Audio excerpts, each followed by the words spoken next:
Ladies and gentlemen, I'm delighted to be here again among such a large and distinguished gathering of political and business leaders. Earlier today, I had the pleasure of meeting President Obama, and we shared our thoughts on a wide range of issues concerning our two nations. Tomorrow, I look forward to addressing the U.S. Congress.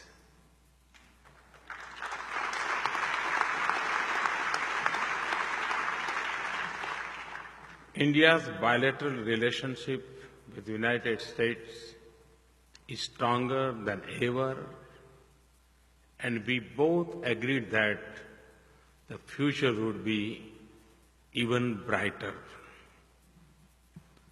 I'm speaking to you at a time when the global economy continues to be weak. Several parts of the world are still facing very difficult conditions. This is a time when the world needs new engines of growth. From the point of view of the world's oldest democracy, obviously, it would be nice if the new engines are democratic engines.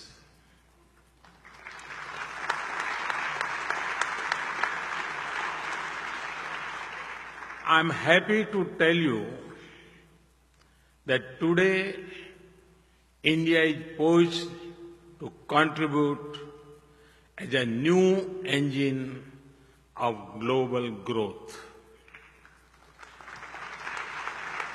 A larger Indian economy has multiple benefits for the world.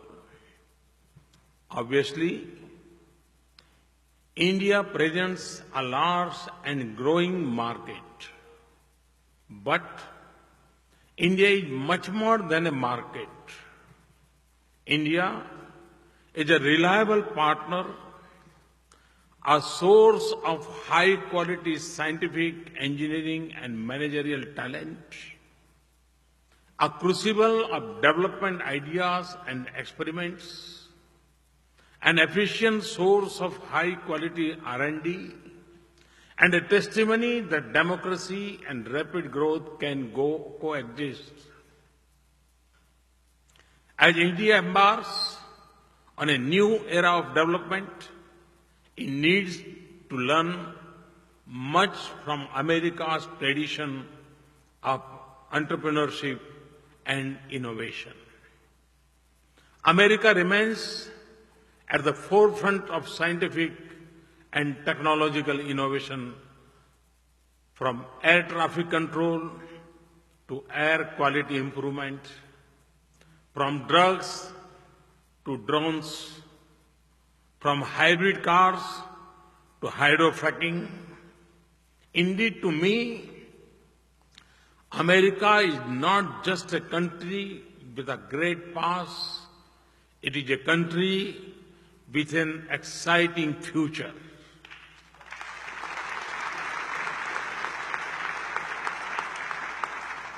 I am therefore sure that ours will be a partnership which sees both nations benefit. A very unique feature of the Indo-American relationship is the critical role of the Indian-American community in the U.S. economy. It is rare that immigrants from one nation who becomes immigrants in other enjoy such high respect and repute in both countries. Indian Americans are a powerful connecting force in our growing economic cultural ties. I have just completed 2 years in the office. When I addressed you in 2014, I had just taken over the reins of government. We face a particular challenging domestic and external environment. Confidence of investors was at a low. Doubts were being expressed about the future of the Indian economy. The business community was unhappy with the inertia and stagnation that had set in. There was frustration with archaic policies and red tape. In 2 years, we have managed to overcome the odds and register an impressive economic performance. I want to take this opportunity to describe to you the key elements of our policies. I have said several times that my aim is to reform, to transform. For me, reforms are those policies that transform the lives of ordinary citizens. In the last 2 years,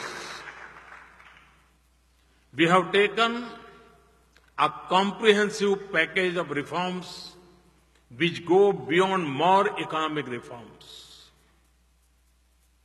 I can classify them into 4 types. First, macroeconomic policies to create a strong foundation. Second, policies to stimulate growth and employment through investment and trade and to increase efficiency and productivity. Third, policies to ensure that growth benefits to the poor and the weaker section of the society, including women and farmers. Fourth, a frontal attack on corruption. Let me start with my macroeconomy. Since we took office, inflation, the fiscal deficit, and the balance of payments, current account deficit, have all fallen. GDP growth, foreign exchange reserves, stock market valuations, and investors' confidence have all increased. This success is the result of a series of well-thought-out policies. We have legislated a monetary framework with inflation targeting an independent monetary policy committee to curb inflation. We embarked on a course of fiscal consolidation, and our fiscal deficit has been reduced substantially in each of 3 budgets so far. Even while cutting the fiscal deficit, we have greatly increased productivity, public investment. This has been made possible in 2 years and 2 ways. Firstly, we imposed carbon taxes on fossil fuels. We took the bold step of decontrolling diesel prices and thereby eliminated energy subsidies.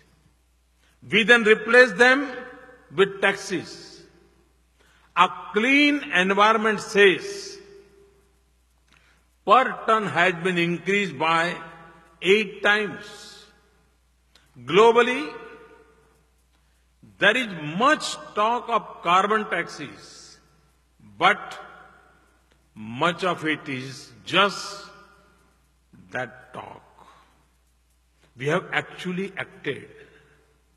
Secondly, we have reduced wasteful expenditure through innovative methods and use of technology. Subsidiaries are increasingly credited directly to bank accounts of the deserving with foolproof biometric identifications. Let me now turn to our policies to stimulate growth and employment. This audience is probably aware of the sweeping liberalization that we have undertaken in foreign direct investment. We have put most sectors on automatic approval and opened up sectors like defense and railways to foreign investment. The long-pending insurance law reform was successfully passed. Several insurance companies, including American companies, have already enhanced their investment in the insurance sector. We have taken major steps to increase the ease of doing business and have already begun climbing steeply in the global ranking. We are encouraging foreign and domestic investors to set up high quality and efficient manufacturing facilities. We have greatly enhanced investment in roads, railways, ports, and waterways to improve logistics. We have made major process improvements in our ports to reduce the time taken for cargo to enter and exit. We admire the startup ecosystem in your country.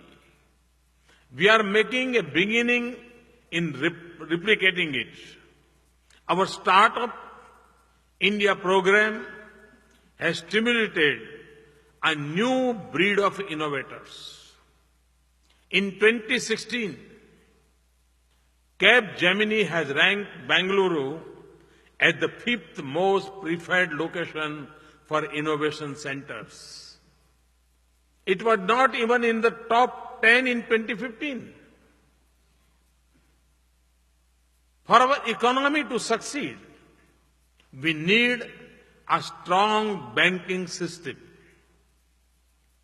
We inherited a system where cronyism and corruption were believed to be rampant in banking decisions and appointments to public sector banks. I held the first ever retreat of a prime minister with bankers. We have set up a clear performance measures and accountability mechanisms. We are committed to ensuring adequate capital. Interference in banking decisions has ended. A new process for appointments has been put in place under a bank board bureau. Credible and capable bankers have been appointed to head banks. For the first time since banks were nationalized 47 years ago, private sector professionals have been appointed in key positions first time. I now turn to our policies to ensure that growth is inclusive. We have brought more than 200 million people into the banking system through the financial inclusion program called Pradhan Mantri Jan Dhan Yojana. This is more than the population of most countries in the world. Now, these millions are part of our banking system, and words like interest rate have a meaning for these poor people. These people have shown that there is a great strength at the bottom of the pyramid. Believe it or not, accounts opened under the Pradhan Mantri Jan Dhan Yojana today have a total balance of almost $6 billion. The Jan Dhan Yojana has also transformed the ability of the poor to make and to receive electronic payments. Every Jan Dhan account holder is eligible for debit cards. India's banks and post offices are also being encouraged to operate mobile ATMs. Mobile ATM is one where cash can be drawn and simple banking tasks done through a handheld device. We have provided a safety net through new social security schemes. We have introduced 3 non-subsidies but low-cost schemes covering accident insurance, life insurance, and pensions. Because of their massive coverage, the premiums are low. There are now over 120 million subscribers. We have paid special attention to gender justice into empowering women. We have a new savings program to help pay for girls' education with a special high rate of interest. To relieve rural women from the health hazards of cooking with firewood, we are giving 50 million new gas connections in poor rural areas. Under our new self-employment financing program called Mudra, Pradhan Mantri Mudra Yojana, over 70% of the beneficiaries are women. More than 27 million new women-headed businesses have been assisted. We have changed our policies to allow women in combat roles in the armed forces.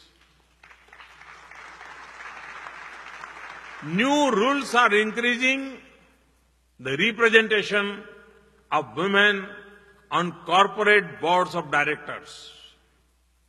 Agriculture remains India's mainstay in terms of providing livelihood. There was a tendency to deprive farmers of subsidized fertilizer by diverting it for the production of chemicals. A simple but very effective solution is neem coating of fertilizer, which makes it unsuitable for diversion. We have moved towards universal neem coating of urea. It has already saved millions of rupees of diverted farm subsidies and improved fertilizer availability to farmers. It is an example of how simple reforms can be very effective. We have introduced a soil health card nationally, which tells every farmer the condition of his or her soil. It enables the farmers to choose the best crop and right quantity and mix of inputs. The greatly reduced wastage of inputs and increased crop yield besides protecting the soil.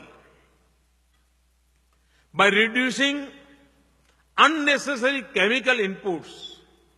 It is also good for health of consumers. 140 million soil health cards will be issued. This brings me to an achievement that I think even our worst critics do not dispute. This is the change in levels of corruption. For many years, economists and other experts have held corruption to be one of the main constraints on the growth of any developing country. We have taken decisive steps to curb corruption. I have already referred to what has been done in public sector banks.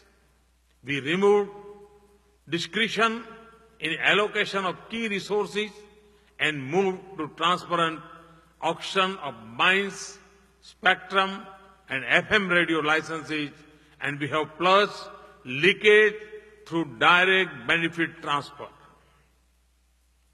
We have revamped our personnel management to ensure that senior positions are held by persons of integrity.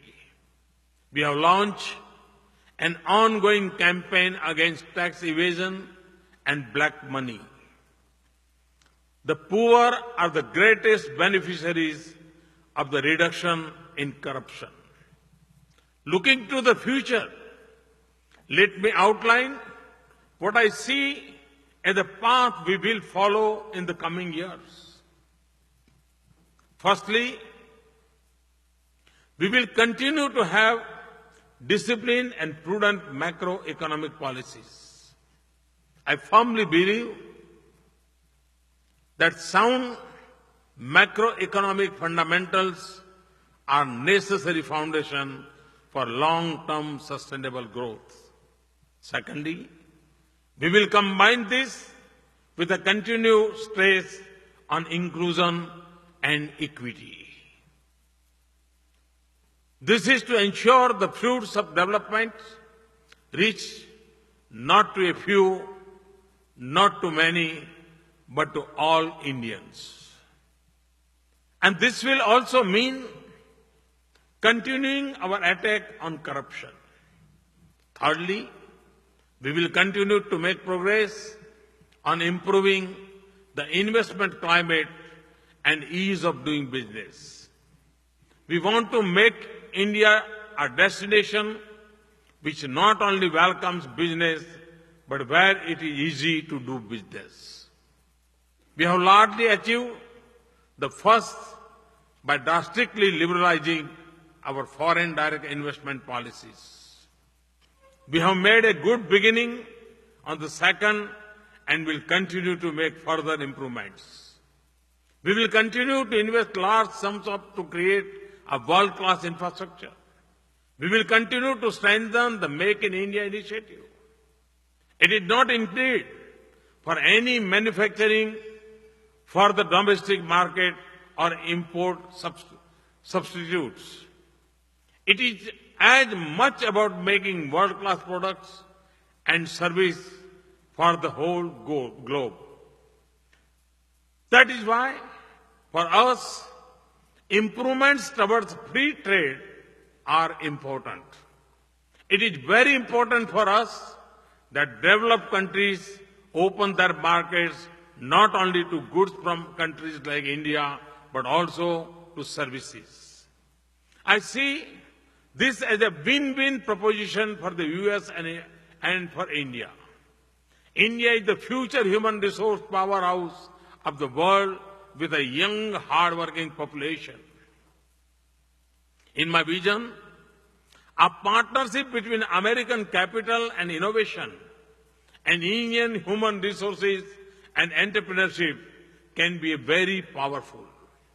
I am convinced we can strengthen both our economies through such a partnership. We will continue to make our tax policies more predictable.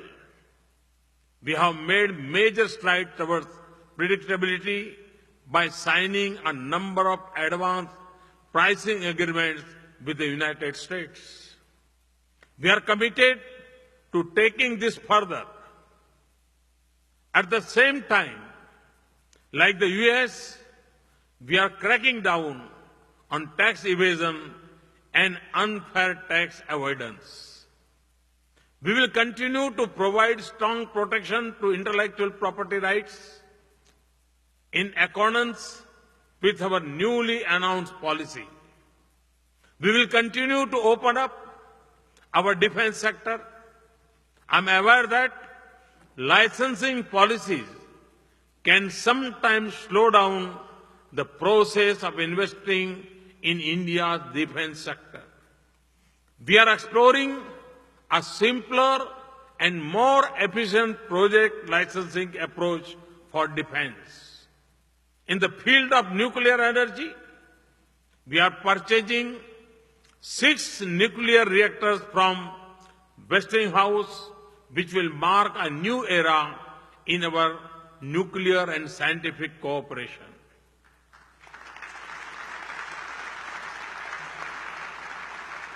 I was delighted when GE became one of the first companies to make a major investment in the newly liberalized railway sector. It is setting up locomotive manufacturing plants in Bihar. I expect many more such investments. The river Ganga has a special significance for India. The Namami Gange program to clean the river Ganga is on the verge of taking off. It will be a big priority over the coming years.